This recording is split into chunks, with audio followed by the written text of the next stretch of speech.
মিঠু কোথায়? এই গদাইয়ের ঘরে চলে এসেছিল, শিগগিরই ঠাকুরমশাইকে খবর দে।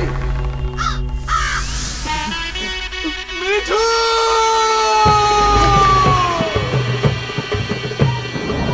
দাদু দাদু কি হয়েছে রে? নতুন বউ বারান্দা দিয়ে পালিয়েছিল। হ্যাঁ? ছোটকা আমার মতন চিৎকার করে কাঁদছে।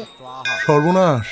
সবার আগে পুলিশে একটা খবর দেওয়া দরকার। বিয়ের বেনারসিটাকে দড়ি বানিয়ে বারান্দা থেকে নেমে সা করে পালিয়েছে। তাহলে বউ কি পরে পালালো গো? কি অসভ্য! এই বাচ্চু, এই ম্যাডামকে নিয়ে আয়। করে নিয়ে আয়। ম্যাডাম এদিকে। ম্যাডাম বউকে কেউ কিডন্যাপ করেনি তো? কাল রাতেই খিলখিল করে হাসছিল। আমার সাজানো বাগান শুকিয়ে গেল। এসব অলক্ষণের কথা বলিস না তো। ঠাম্মি ঠাম্মি পুলিশ এসছে, ছোটকার করে গেছে। ফুলসজ্জার ফুল শুকবার আগেই পত্নী বিয়োগ। শোনো, পত্নী বিয়োগ মানে জানো? ম্যাডাম বিয়োগ মানেই তো মাইনাস, পালানো মাইনাস, মৃত্যু মাইনাস, সেম থিং। কাল রাতে এ ঘরে কি কি হয়েছে আমাকে ডিটেলে বলুন। বাবা হ্যাঁ? তুমি বাইরে যাও না। যান। আমি ভোর 5টার সময় না দোকান খুলছিলাম, দেখি লাল সালোয়ার কামিজ পরা একটা মেয়ে ফর্সা মতো হনন করে ওই বড় রাস্তার দিকে হেঁটে গেল। ওটাই সিওর গদায়ের বউ।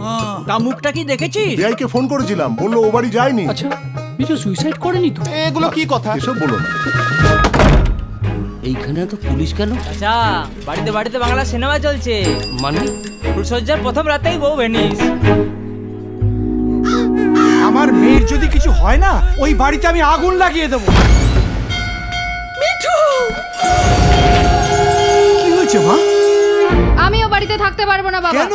যা চাই সবই তো দিয়েছি, ড্রেসিং টেবিল, আলমারি, সোনাদানা সব। পাতি ও সব সোনার গয়নায় কি হবে বাবা? ওদের টিভিতে তো জি বাংলা সোনারই নেই, কেবল কানেকশনও নেই। সে তো সিনেমা তুই তোর মোবাইলেও দেখতে পারতিস মা। না বাবা, বড় সিনেমা ছোট ফোনে কেন দেখবো? তুমি স্পষ্ট করে গদাইকে বলে দাও, যেদিন ওরা টিভিতে জি বাংলা সোনার নেবে, মিঠু সেই দিন ওই বাড়িতে ফিরবে। মিঠু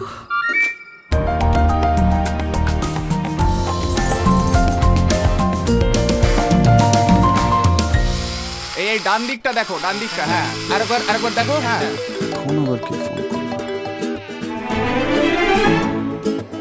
হাত বাড়ালেই বন্ধু তোমার হবে, দেখি সর সর। দেবে তোমায় লাল বা হলুদ রং,